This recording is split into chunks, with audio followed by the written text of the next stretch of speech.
Assalamu alaikum. This is Muhammad Nasir, and today our first video is based on 25 MCQs. The first MCQs is name the current Director General of Federal Investigation Agency. In short, we can say FIA. So इसका जो director general हैं इस वक्त वो वाजिद ज़िया साहब हैं. जो वाजिद ज़िया साहब हैं ये दिसंबर 2019 में अपॉइंट हुए थे एज ए डायरेक्टर जनरल. ये पुलिस सर्विसेज हैं, इनका जो स्केल है वो 21 है. FIA की बात करें कि फेडरल इन्वेस्टिगेशन एजेंसी है, ये किस तरह कायम हुई, तो इनके जो फाउंडर हैं वो गुल अहमद साहब हैं. उन्होंने क्या किया था कि एक पुलिस रिफॉर्म नाम से एक जो है समरी सबमिट की थी कैबिनेट को 1972 में, और रिकमेंड किया था कि एक ऐसा फेडरल पुलिस ऑर्गेनाइजेशन इदारा बनाया जाए जो कि डील करे स्मगलिंग के साथ, नारकोटिक्स मतलब मंशियात के साथ, करेंसी ऑफेंसेस मतलब होता है जराइम, जो करेंसी के जराइम किए जाते हैं उनके साथ, और इन्फोर्समेंट करे यानी कि लॉ का इन सब पे जो यानी कि बाहर मुल्क हमारी इमिग्रेशन होती है, पासपोर्ट और दूसरे यानी कि इन कवानीन का एक मतलब जो है उसका कानून नाफिजुल अमल किया जाए. तो FIA इस्टेब्लिश हुई जनवरी 13 1975. तो ये 1975 में ये इस्टेब्लिश हुई, और ये जिस एक्ट के तहत इस्टेब्लिश की गई तो it was establish under FIA act 1974. So FIA act 1974 जो है उसके तहत इसे इस्टेब्लिश किया गया. नेक्स्ट ऑप्शन है what is the capital of Egypt. अब इजिप्ट का कैपिटल क्या है, तो Cairo is the capital of Egypt. Egypt का कैपिटल है Cairo. Who is the current chairman of PEMRA. PEMRA का चेयरमैन कौन है इस वक्त, तो मोहम्मद सलीम बेग साहब हैं, वो पेमरा के चेयरमैन हैं. अब जो पेमरा है उसका जो हेड क्वार्टर है वो इस्लामाबाद में है. अब जो पेमरा इस्टेब्लिश हुई ना, तो रेगुलेट करें इंफॉर्मेशन को, जितने इंफॉर्मेशन के इदारे हैं मतलब जो हमारे मीडिया के इदारे हैं इनको रेगुलेट करता है पेमरा. मतलब किसी पे सेंसरशिप लगानी हो, किसी चैनल अगर कोई चैनल अपनी बाउंड्री से बाहर निकल रहा है तो उस पर जो अगर पाबंदी हम सुनते हैं बाज़ के पाबंदी लगा दी गई है फ़लाँ चैनल पे, तो वो सब कुछ पेमरा के तहत ही हम किया जाता है. वैसे इसका जो मोटो है यानी कि पेमरा का वो यही होता है, improving the standards of information, education and entertainment. इनके इन तीन जो सेक्टर्स में वो इम्प्रूवमेंट करना. लेकिन वैसे इसका मिसयूज़ भी किया जाता है, सेंसरशिप की जाती है गवर्नमेंट की तरफ से, यानी कि गवर्नमेंट का दबाव होता है तो मुख्तलिफ़ चीज़ों पे अपने मुखालफिन पे सेंसरशिप का यानी कि लगाया जाता है. लेकिन वैसे ये क्या होता है कि ये गवर्नमेंट और प्राइवेट इदारों को इलेक्ट्रॉनिक जो मास मीडिया है, इंडस्ट्री है, उसको रेगुलेट करता है पेमरा. ठीक है.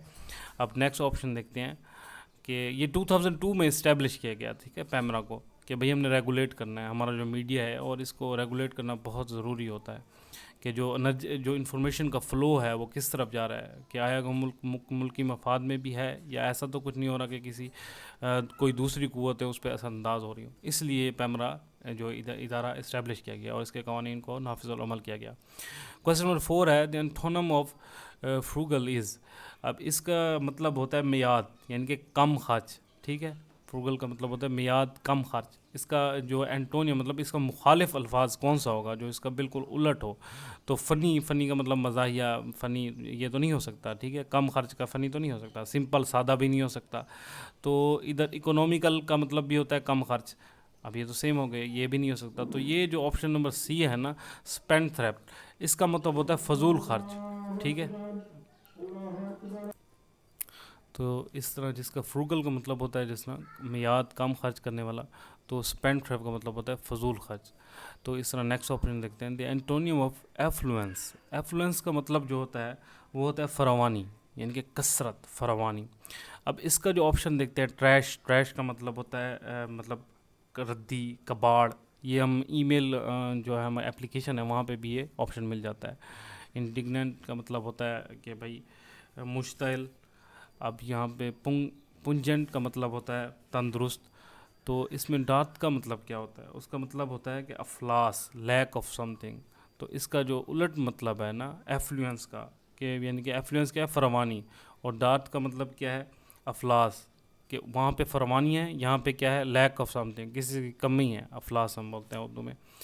अच्छा. क्वेश्चन नंबर 6 है विच amendment made on April 23 1974 defined the boundaries of Pakistan.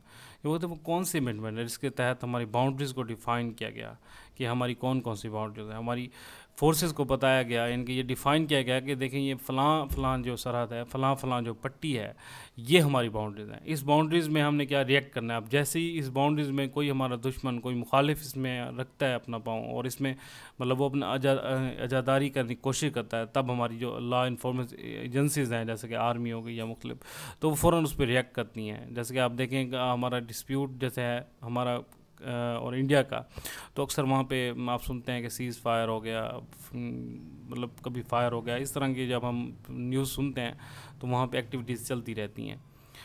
तो ये अमेंडमेंट फर्स्ट अमेंडमेंट की गई थी जिसने हमारी बाउंड्रीज़ को डिफ़ाइन किया। तो जैसे कि पाक चाइना बाउंड्री भी डिस्प्यूट था हमारा ना, पहले जब पाकिस्तान वजूद में आया था 1947 में, तो हमारा डिस्प्यूट था चाइना से हम बाउंड्री का, लेकिन 1963 में ये सॉल्व कर दिया गया। क्वेश्चन नंबर 7 है, which was the second governor general of Pakistan after the death of Mohammad Ali Jinnah. तो ख्वाजा निज़ामुद्दीन जो है ना दूसरे गवर्नर जनरल थे, और जो फर्स्ट गवर्नर जनरल थे, ये भी एक सवाल पूछा जाता है, तो ये मोहम्मद अली जना खुद थे फर्स्ट जो थे। क्वेश्चन नंबर 8 है, imperial Humayun was outside by Sher Shah Suri. Humayun lived in exile, यानी कि वो जलावतनी का कितना अरसा हुमायूं ने गुजारा? तकरीबन 15 साल जो हुमायूं ना वो जलावतनी के गुजारे। था ये कि हुमायूं की जो था वो दूसरा मुग़ल बादशाह हुमायूं था, तो लेकिन हुमायूं को एक शेर ख़ान नाम बंदा था, उसने अपनी फोर्सेस से हुमायूं की फोर्सेस को बहुत ज़्यादा पिछेड़ दिया, हत्ता कि हुमायूं को इस कदर डिफीट किया कि हुमायूं वहाँ से इंडिया से भाग गया था हुमायूं। तो शेर ख़ान ने जब मतलब हुमायूं को हरा दिया, तो शेर ख़ान ने अपना नाम ही चेंज करके शेर शाह सूरी रख दिया था। लेकिन 15 साल बाद हुमायूं ने कम बैक किया। हुमायूं ने अपनी फ़ौज इकट्ठी की, तकरीबन 30 लाख जो लश्कर लेके ना हुमायूं फिर हुमायूं ने हमला किया और अपनी जो सत्ता थी, मतलब अपना उसका जो एरिया था, मतलब उसका वो जो बादशाह थी, उसे वो हासिल कर लिया हुमायूं ने। लेकिन ये हुमायूं के बारे में मिलता है कि हुमायूं सीढ़ियों से गिरा और उसने वफ़ात पाई। इनके पहले उसकी क़ुव्वत गोयाई चली गई, उसके बाद ना ज़ख्मों की वजह से उसकी वफ़ात हो गई। ये 23 जुलाई 1955 में इसने हासिल की थी वापस अपनी सल्तनत। 15 साल के बाद इनके इसने की थी, ये सब मुल्क दर बदर रहा था। इसकी एज जब ये वफ़ात इसने पाई थी तो इसकी एज 48 ईयर्स थी। क्वेश्चन नंबर 10 है, फ्रेडरिक पास से पोस्टल ऑफ पीस जो इसे इनके नोबल पीस प्राइज़ मिला था, फर्स्ट नोबल पीस प्राइज़ 1901 में इसे दिया गया था। इसका ताल्लुक़ था फ्रांस से, ये फ्रांस से बिलोंग करता था। विच of the following is not the type of chart, इनमें से कौन सा वो कहते हैं चार्ट की किस्म नहीं है? तो पाई चार्ट। अब पाई चार्ट होता है क्या है, ये कंप्यूटर से रिलेटेड वैसे सवाल है। इसमें हम क्या कहते हैं, ग्राफिकल रिप्रेजेंटेशन करते हैं। हम किसी भी चीज़ को ग्राफिक्स से ना शो करते हैं। फॉर एग्जांपल हमारे पास 3 मिकदारें हैं, तो हम क्या करेंगे, एक सर्कल में ना इस तरह के कट लगा के ना उसे मुख्तलिफ कलर्स दे देंगे और ये बताएंगे, देखेंगे इस चीज़ की मिकदार इतनी है, इस चीज़ की मिकदार इतनी है और इस चीज़ की मिकदार इतनी है, इस चीज़ को शो करने के लिए। तो पाई चार्ट होता है जो ये MS एक्सेल में भी बनाया जाता है, तो MS वर्ड में भी ये बनता है। तो पाई चार्ट जो है ये चार्ट की किस्म है। दूसरा है एरिया चार्ट। अब एरिया चार्ट क्या होता है, यहाँ पे मैं एग्जांपल देता हूँ। इस तरह का यानी कि 2 या 2 से ज़्यादा जो क्वांटिटीज़ होती हैं उसको इस तरह की रिप्रेजेंटेशन की जाती है उनके में, कि उनकी जो पॉइंट्स दिए जाते हैं कि भाई इस पॉइंट्स पे ये चीज़ इस कदर हाई थी या लो थी, मतलब इस तरह इस ग्राफिकल रिप्रेजेंटेशन की जाती है। तो ये भी टाइप जो है ना चार्ट की टाइप होती है एरिया। अब लाइन चार्ट क्या होता है, देखिए आप ये होता है लाइन चार्ट हमारे सामने जो आ रहा है। इसके ज़रिए भी देखा जाता है कि भाई ये मतलब मुख्तलिफ हम पॉइंट्स बनाते हैं और किसी चीज़ को शो करते हैं कि इसका इस टाइम ये हाई था, मतलब किसी चीज़ की अगर वैल्यू देख लें तो इस टाइम इसकी वैल्यू हाई थी, इस टाइम इसकी वैल्यू लो थी। हम मुख्तलिफ इसे यानी कि मुख्तलिफ नंबर्स दे के हम ये मतलब पता कर सकते हैं या पता लग सकता है ईज़िली, यानी कि जो भी इंसान इसे देखेगा वो समझ जाएगा कि इस वक्त इस चीज़ की क्या वैल्यू हाई है, लो है, या पहले से इसकी आज कुछ दिन पहले, मतलब वो जो हम नीचे इस इनके शो कर देते हैं, नंबरिंग कर देते हैं डेज़ के हिसाब से या इस तरह। तो ये हमें ये भी ग्राफिकल रिप्रेजेंटेशन में ही आता है। तो पाई चार्ट क्या होता है, a type of graphic in which a circle is divided into sectors, यानी कि जो हमने देखा था सर्कल्स डिवाइड किया जाता है, यहाँ पे डिफरेंट क्वांटिटीज़ होती हैं और लास्ट वन में लाइन चार्ट है। अब नेक्स्ट, लेकिन टी चार्ट जो होता है ये टी ग्राफ, ये कोई चार्ट की किस्म नहीं होती। तो इसमें जो राइट आंसर है वो टी ग्राफ है। नेक्स्ट ऑप्शन है number of column in M S Excel 2007, जो एम एस एक्सेल का 2007 का वर्जन है ना, उसमें जो नंबर ऑफ कॉलम की एग्जैक्ट जो यानी कि तादाद थी, मतलब कॉलम्स आप देखते होंगे, मतलब डब्बे डब्बे बने होते हैं एम एस एक्सेल में, ये देखिए मैं आपको यहाँ पे शो करा देता हूँ। तो इनको कॉलम्स इनके कहा जाता है। तो इनकी तादाद जो है वो 2007 वर्जन में जो वो बताई गया है वो 16,384 है। ठीक है, ये वैसे काफ़ी इंपॉर्टेंट क्वेश्चन है कंप्यूटर के पॉइंट ऑफ व्यू से। अच्छा, यहाँ पे क्वेश्चन नंबर 13 है, printer is an example of. अब प्रिंटर देखें, हम कभी किसी शॉप पे जाते हैं, वहाँ पे प्रिंटर पड़ा होता है जिसमें हम कहते हैं कि हमें हार्ड कॉपी निकाल के दें, तो वो कहते हैं खुद प्रिंटर किस चीज़ की एग्जांपल है। अब वो सॉफ्ट कॉपी तो वो होती है जो हम कंप्यूटर पे देख रहे होते हैं, हमें स्क्रीन पे नज़र आ रही होती है। फ़ोटो कापी ज़ाहिर सी बात है, हम किसी हार्ड कॉपी की उसकी फ़ोटो कापी करवाते हैं। डाटो कापी भी ये कंप्यूटर में इस्तेमाल होती हैं, मुख्तलिफ कापी पेस्ट करते हैं एक सॉफ्टवेयर पे। और जो बी है ना, वो हार्ड कॉपी है। ज़ाहिर सी बात है, हार्ड कॉपी कहते हैं किस चीज़ को, मतलब जिसे हम टच कर सकें, तो ज़ाहिर सी बात है प्रिंटर एक हार्ड कॉपी है। क्वेश्चन नंबर 14 है, to change the text in italic form. अब देखें यहाँ पे फ़ॉन्ट डायलॉग बॉक्स में ये ऑप्शन नंबर 2 है, ये जहाँ मैं मेरा कर्सर है इस वक्त, तो ये कंट्रोल आई यहाँ पे शो भी कर रहा है।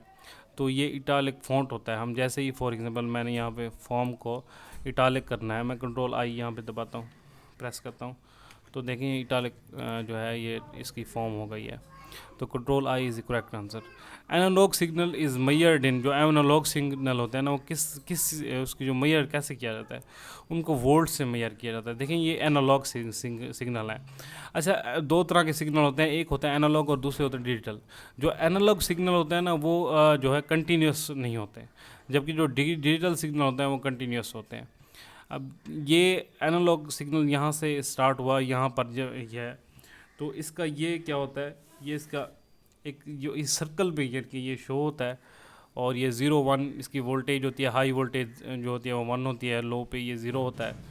तो इस तरह यानी कि ये वोल्ट्स में हमें ना इसे मेजर किया जाता है एनालॉग सिग्नल। फॉर एग्जांपल अगर हम इन सिंपल वर्ड में कहें कि एनालॉग और डिजिटल सिग्नल में फ़र्क क्या होता है, जैसे हम बोलते हैं तो हम कभी बोलते हैं कभी रुक जाते हैं, तो इसको हम कह लगते हैं कि एनालॉग मतलब एक टाइप है। लेकिन अगर हम कोई सीडी लगा दें कंप्यूटर में और मुसलसल वो चल रही है, तो वो डिजिटल सिग्नल होते हैं।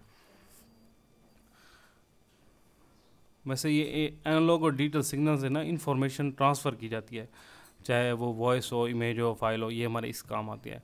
From where Jhelum river start, तो ये जम्मू कश्मीर से झेलम रिवर स्टार्ट होता है। Parkinson is a disease of, ये जो पार्किंसन है ये डिज़ीज़ है ब्रेन की। इसमें क्या होता है, न्यूरो डिज़ीज़ होता है, न्यूरो डिजनरेटिव डिज़ीज़ होती है। इसमें क्या होता है, दिमाग में, हमारे दिमाग का एक ख़ास हिस्सा होता है, उसमें ना सेल्स टूट जाते हैं, और उस सेल्स टूटने की वजह से हमारी बॉडी का, क्योंकि वो हमारी बॉडी की जो हरकत है ना वो कंट्रोल करते हैं, तो वो हमारी बॉडी की हरकत कंट्रोल नहीं होती। फॉर एग्जांपल जब हम चल रहे होते हैं, हमारे हाथ पैर हिल रहे होते हैं या मुख्तलिफ हमारे जिस्म की मूवमेंट होती है, तो ये हमारा मतलब बेसिकली हमारा माइंड जो है ना इसको कंट्रोल कर रहा होता है। हमारे माइंड में एक हिस्सा होता है, उसे कहते हैं बेसल गैंगली, ठीक है। उसमें जो है ये सेल्स टूटते हैं, जिसकी वजह से सारा डिसऑर्डर होता है। First of all Aahista Aahista यानी कि शुरू होता है किसी भी इंसान में, उसके मतलब जो अज़ा हैं वो आहिस्ता आहिस्ता काम करना छोड़ते हैं आहिस्ता आहिस्ता, यानी कि और एक वक्त ऐसा आता है कि वो टोटली डिसऑर्डर हो जाता है, यानी कि उसके मतलब माइंड कंट्रोल नहीं कर पाता। अब नेक्स्ट क्वेश्चन है, the term of president of Pakistan according to 1973 constitution. 1973 जो हमारा थर्ड कॉन्स्टिट्यूशन है, जैसे पहले भी बता चुका हूँ। 1956 हमारा फर्स्ट कॉन्स्टिट्यूशन है, 1962 हमारा सेकंड है, और 1973 हमारा थर्ड कॉन्स्टिट्यूशन है जो अब तक यानी कि नाफिजुल अमल है। और इसमें जो हमारे सदर की मियाद है, यानी कि उसकी अपॉइंटमेंट जब होगी उसके बाद 5 साल तक वो बतौर सदर काम करेगा। क्वेश्चन नंबर 9 है, north and south pole are separated. North और साउथ पोल जो है वो किस तरह सेपरेट किए जाते हैं, तो plane of equator, the international late alliance, the plane of tropical of cancer. इसमें नन ऑफ दी, इसमें से कोई भी नहीं। असल में हम एक इमेजिनरी लाइन ड्रा करते हैं, जैसे कि इस पिक में आपको दिखाया गया है, तो ये इससे हम इमेजिनरी लाइन होती है, यानी कि ख्यालाती लाइन हम इसे ड्रॉ करते हैं, उससे हम नॉर्थ पोल और साउथ पोल को अलग अलग यानी कि शो करते हैं, अगर ग्राफिकल हम इसकी रिप्रेजेंटेशन करें तो। क्वेश्चन नंबर 20 है, which of the following is not a BRICS country. अगर हम ब्रिक्स की बात करें तो और अगर originally there are 4 countries but in 2009 South Africa was added, यानी कि 2009 में 2010 में साउथ अफ्रीका ऐड किया गया, became a part of this organisation. तो कनाडा इसमें नहीं आता, कनाडा नहीं है इस यानी कि इस जो है ब्रिक्स है इस ऑर्गेनाइजेशन का कनाडा हिस्सा नहीं है। और इसकी वजह से 12 सबमिट अब जो हुई है वो 17 नवंबर 2020 में हुई है, जिसको रशियन प्रेसिडेंट जो है उन्होंने जो है इसकी रिप्रेजेंटेशन की है, मतलब कि एज ए प्रेसिडेंट के। Pakistan officially join the United nation UN on, Pakistan ने जो ऑफिशियली 13 सितंबर 1947 में इसे ज्वाइन किया था यूएन को, यूनाइटेड नेशन ऑर्गेनाइजेशन को। एंड हाउ में निशान हैदर व अवार्डेड, कितने निशान हैदर अब तक दिए जा चुके हैं। वैसे निशान हैदर जो है जो बहादुरी का एक बहुत बड़ा मेडल होता है, और ये कुछ ख़ास लोगों को दिया जाता है जो बहुत कोई बहादुराना काम करते हैं, चाहे वो किसी मतलब अमूमन जो मिलिट्री के लोग होते हैं इन्होंने मुख्तलिफ़ जंगों में बहुत बहादुरी के कारनामे दिखाए हैं, उनको दिया जाता है। और ये सबसे पहले जो दिया गया था, ये अक्सर पूछा जाता है, ये मोहम्मद सरवर साहब को उनको सबसे पहले दिया गया था, और जो कि मिलिट्री ऑफिसर थे जो 1947 और 48 में अपने कारनामे दिखाए थे जंगों में, पाकिस्तान इंडिया के जब डिस्प्यूट में। A B de Villiers belong to which country, South Africa का है, ये क्रिकेट प्लेयर है और बहुत ही मायनाज़ और मशहूर प्लेयर है। Sachal Sarmast was famous poet of which language, किस ज़बान का सच्चल सरमत साहब, वो सिंधी ज़बान के हैं। 25 का question, cataract is a disease of, ये कैटरेस्ट क्या है, आइज़ की डिजीज़ होती है जिसे हम मोतिया कहते हैं। अमूमन हम देखते हैं कि लोगों की आंखों में ना सफ़ेद कलर का एक धब्बा बन जाता है, आई क्लाउड बन जाता है, तो उसको हम कहते हैं कि इसे मोतिया हो गया है, फिर उसको रिमूव हो जाता है ऑपरेशन के ज़रिए। तो ये लेंस पर क्लाउड बन जाते हैं, फॉग सी बन जाती है, और ये रेटिना पर ना, मतलब लेंस जो है वो रेटिना के साथ लिंक होते हैं, और वहाँ पे रेटिना पे इमेज जनरेट होती है जिसके तहत इंसान देख सकता है। तो वो वहाँ पे इमेज सही तरह जनरेट नहीं हो सकती, और उससे क्या होता है, जो जिसको ये डिज़ीज़ हो जाए उसको डबल चीज़ें नजरती हैं, कलरलेस नजरती हैं, ये कलर का उसमें डिसऑर्डर होता है। तो नेक्स्ट वीडियो में देखते हैं।